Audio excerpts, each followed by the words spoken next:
Since it was so much fun to do that video reading the original Little Mermaid, I decided to go back and read the stories that inspired the original Disney princesses, starting with Snow White.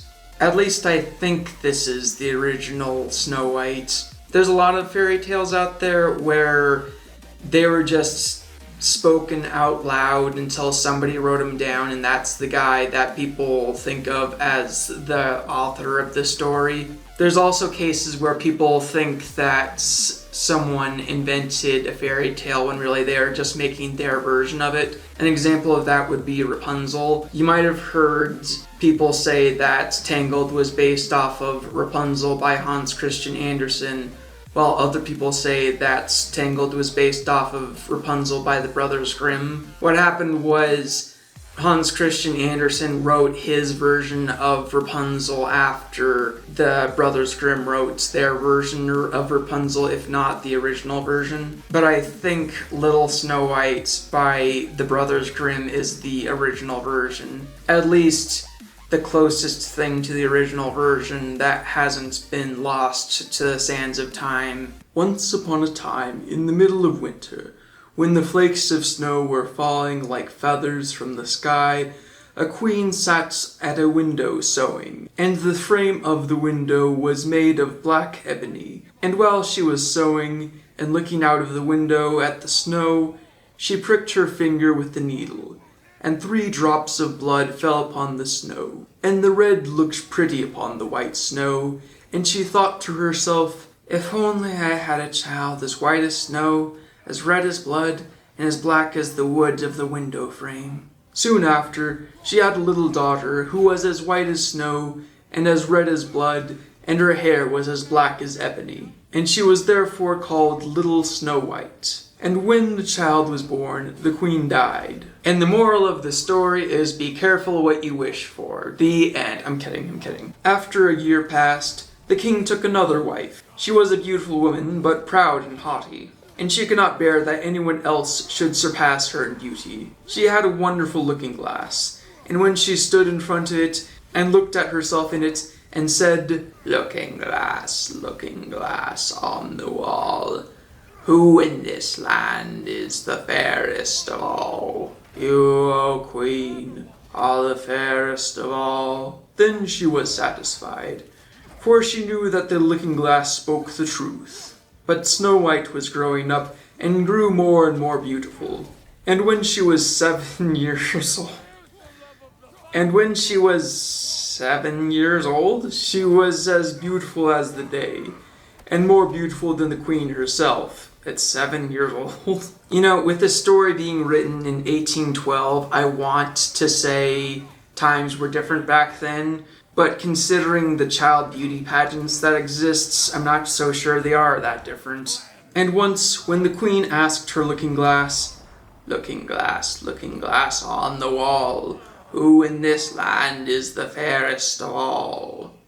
It answered, "You are fairer than all who are here, Lady Queen, but more beautiful still is Snow White's, as I ween." As I ween, I've got no translation for that. Hang on. It sounds like a stretch to get it to rhyme, because it was originally written in German. Ween means be of the opinion, think, or suppose. Then the queen was shocked, and turned yellow and green with envy. From that time, whenever she looked at Snow White, her heart heaved in her breast, she hated the girl so much. And envy and pride grew higher and higher in her heart like a weed, so that she had no peace day and night. She called a hunter and said, "Take the child away into the forest. I will no longer have her in my sight. Kill her, and bring me back her heart as a token." The hunter obeyed and took her away, but when he had drawn his knife and was about to pierce Snow White's innocent heart, she began to weep and said, "Oh, dear hunter, spare me my life. I will run away into the wild forest and never come home again." And as she was so beautiful, the hunter had pity on her and said, "Run away then, you poor child. The wild beasts will soon devour you," thought he. And yet it seemed as if a stone had been rolled from his heart, since he no longer needed to kill her. And as a young boar just then came running by, he stabbed it and cut out its heart and took it to the queen as proof that the child was dead. That is a convenient boar. The cook had to salt this, and the wicked queen ate it, and thought she had eaten the heart of Snow White. And the cook, of course, went right along with this, thinking it was completely normal, or either that or he was just too terrified to say no to all this. By the way, where is the king in all this? They never specified that he died or anything. The last thing it says he did was he remarried, and after that he just doesn't participate, I guess. But now the poor child was all alone in the great forest, and so terrified that she looked at every leaf of every tree and did not know what to do. Then she began to run, and ran over the sharp stones and through thorns, and the wild beasts ran past her, but did her no harm. She ran as far as her feet would go until it was almost evening. Then she saw a little cottage, and went into it to rest. Everything in the cottage was small, but neater and cleaner than you can imagine. It's already clean when she gets there? Huh. You mean there's no whistle while you work segment where she cleans up the whole house with her army of mind-controlled animals? There was a table on which was a white cover and 7 little plates, and on each plate a little spoon. Moreover, there were 7 little knives and forks, and 7 little mugs. Against the wall stood 7 little beds side by side, covered with snow white bedspreads. That's Snow White bedspreads with small case S and W, not to be confused with the name of the person, of course. Little Snow White was so hungry and thirsty that she ate some vegetables and bread from each table and drank a drop of wine out of each mug, for she did not wish to take all from only one. 7 drops of an alcoholic beverage will not hydrate you, by the way. Then, as she was so tired, she laid herself down on each of the little beds, but none of them suited her. One was too long, another too short. Too long? But at last she found that the 7th one was right, and so she remained in it, said a prayer, and went to sleep. When it was quite dark, and the owners of the cottage came back, they were 7 dwarves who dug and delved in the mountains for ore. They lit their 7 candles, and now that the cottage was lit, they saw that someone had been there, for everything was not in the same order in which they had left it. They really noticed the absence of those 7 drops in their mugs. The first... Okay, so this next part proves me a little bit wrong, but not really. In that Little Mermaid video, I said that the 7 dwarves all say the same things all the time. That's partly true, but there's this one segment where they have individual lines. The first said, "Who has been sitting in my chair?" The second, "Who has been eating off my plate?" The third, "Who has been taking some of my bread?" "Who has been eating my vegetables?" The fifth, "Who has been using my fork?" The sixth, "Who has been cutting my knife?" The seventh, "Who has been drinking out of my mug?"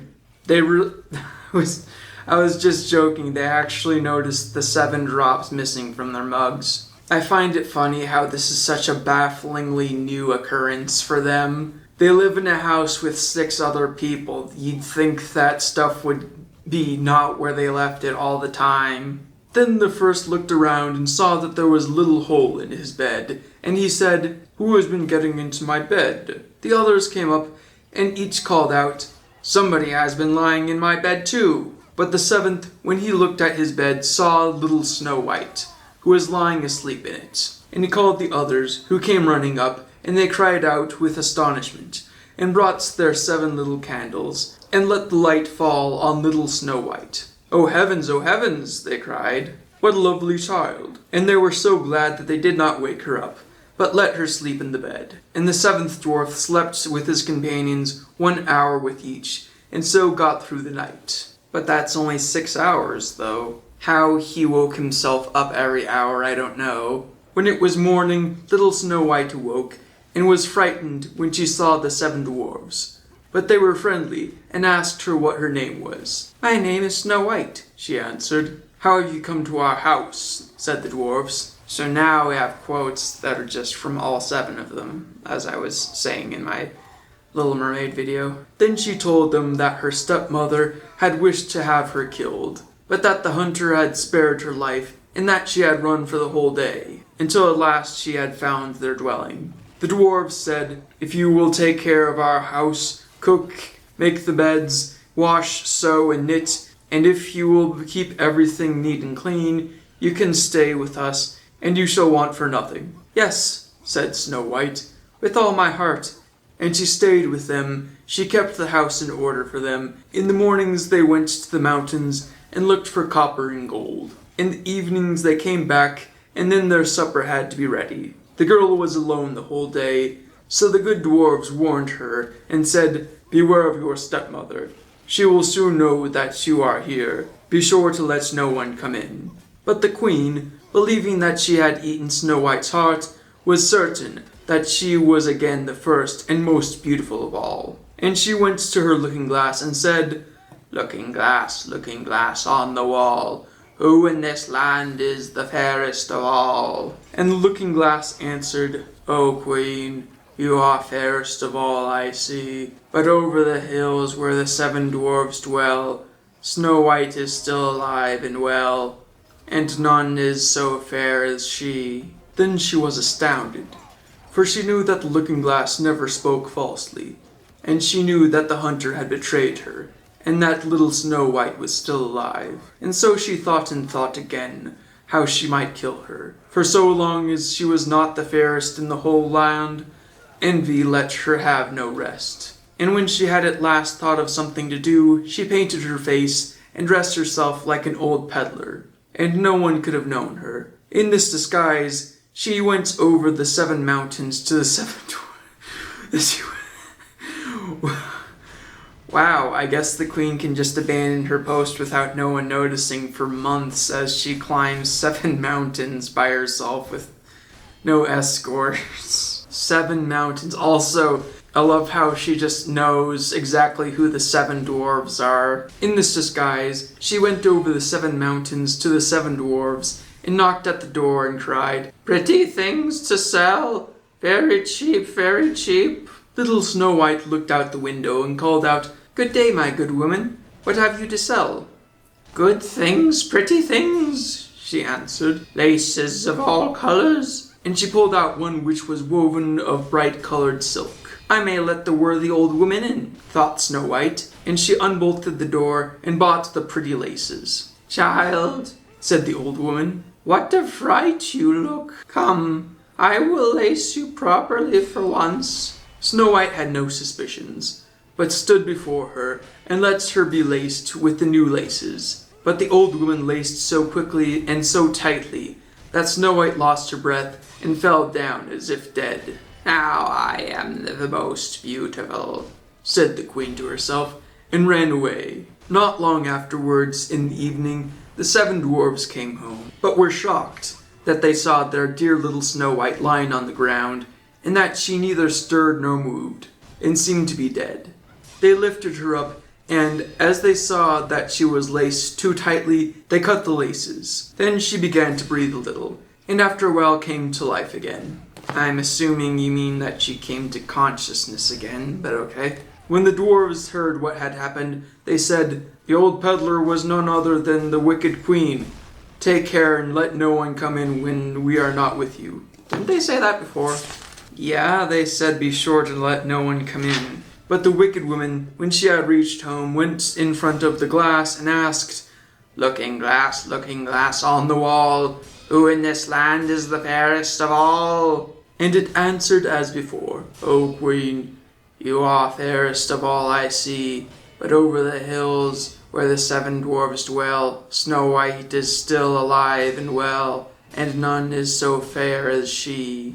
When she heard that, all her blood rushed to her heart with fear, for she saw plainly that little Snow White was again alive. "But how?"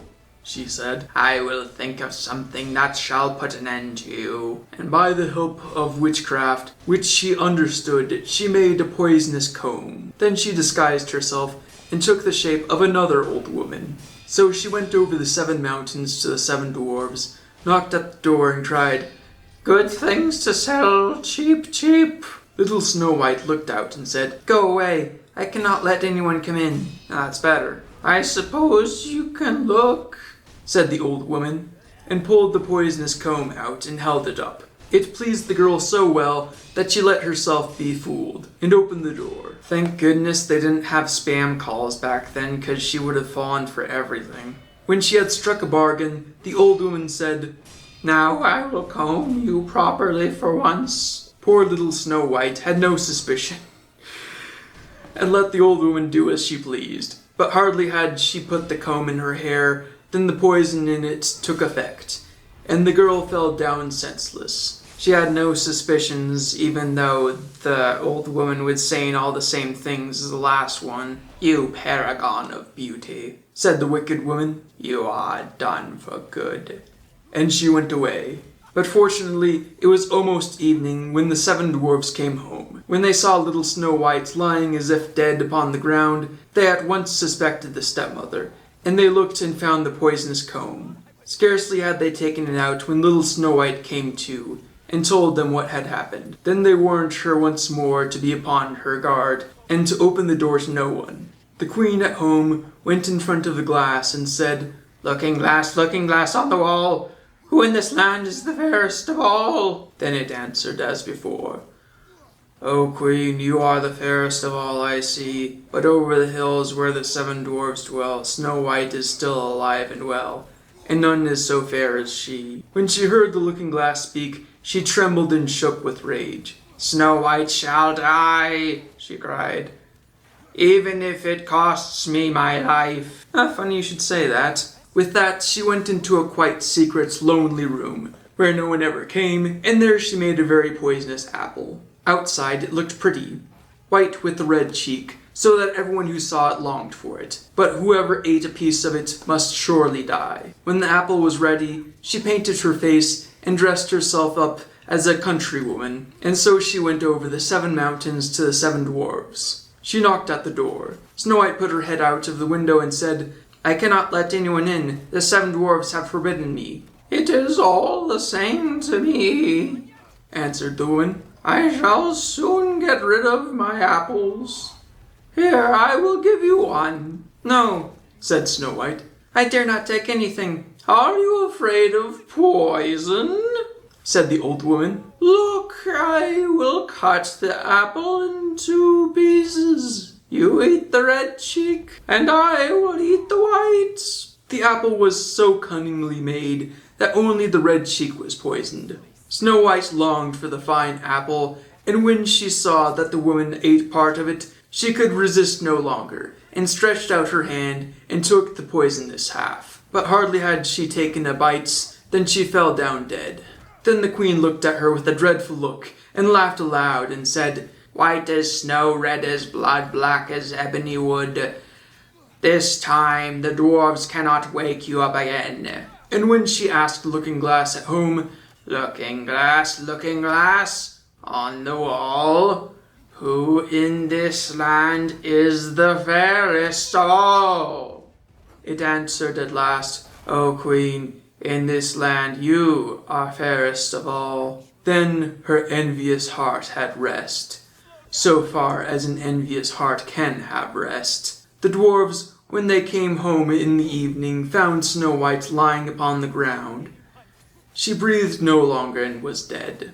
They lifted her up, looked to see whether they could find anything poisonous, unlaced her, combed her hair, washed her with water and wine. Washed her with wine? Was that a thing? But it was all of no use. The poor child was dead, and remained dead. They laid her upon a bier, and all 7 of them sat around it and wept for her, and wept 3 days long. What is hydration in this universe that cried for 3 days straight and only needs 7 drops to maintain their fluids? Then they were going to bury her, but she still looked as if she were alive, and still had her pretty red cheeks. They said, "We cannot bury her in the dark ground," and they had a transparent coffin of glass made, so that she could be seen from all sides. And they laid her in it, and in golden letters wrote upon it her name, and that she was a king's daughter. Then they put the coffin up onto the mountain, and one of them always stayed by it and watched it. And birds came too, and wept for Snow White. First an owl, then a raven, and last a dove. And now Snow White lay a long, long time in the coffin, and she did not change, but looked as if she were asleep. First she was as white as snow, as red as blood, and her hair was as black as ebony. It happened, however, that the king's son came into the forest and went to the dwarf's house to spend the night. He saw the coffin on the mountain and the beautiful Snow White inside it, and read what was written upon it in golden letters. Then he said to the dwarves, "Let me have the coffin. I will give you whatever you want for it." But the dwarves answered, "We will not part with it for all the golds in the world." "Let me have it as a gift. Let me have it as a gift, for I cannot live without seeing Snow White. I will honor and prize her as my dearest possession." As he spoke in this way, the good dwarves took pity upon him. Perfect voice for that. As he spoke in this way, the good dwarves took pity on him and gave him the coffin. And now the king's son had it carried away by his servants on their shoulders. At least he calls them servants and not slaves like the prince in The Little Mermaid. And it happened that they stumbled over a tree stump, and with the shock, the poisonous piece of apple which Snow White had bitten off came out of her throat. And before long she opened her eyes, lifted up the lid of the coffin, sat up, and was once more alive. "Oh heavens, where am I?" she cried. The king's son, full of joy, said, "You are with me," and told her what had happened, and said, "I love you more than everything in the world. Come with me to my father's palace. You shall be my wife." And Snow White was willing, and went with him, and their wedding was held with great show and splendor. But Snow White's wicked stepmother was also invited to the feasts. "It's a trap!" When she had dressed herself in beautiful clothes, she went before the looking glass and said, looking glass on the wall, who in this land is the fairest of all?" The looking glass answered, "O queen, of all here the fairest is you, but the young queen is fairer by far, it is true." Then the wicked woman uttered a curse, and was so miserable, so utterly miserable, that she knew not what to do. At first she would not go to the wedding at all, but she had no peace, and must go to see the young queen. And when she went in, she knew Snow White, and she stood still with rage and fear, and could not stir. But iron slippers had been made upon the fire, and they were brought in with tongs, and set before her. Then she was forced to put on the red-hot shoes, and dance until she dropped down dead. Don't feel too bad for her. When it says she dropped down dead, what it means is she'll be fine as soon as she takes the shoes off. So that was Little Snow White by the Brothers Grimm, and it's hilarious. Somewhere in those mad ravings is a message about kindness winning out over jealousy, and the broken logic that applies to half the plot points arguably is part of why it's so memorable. So remember to like, comment, subscribe, ring the bell, and not poison your stepdaughter.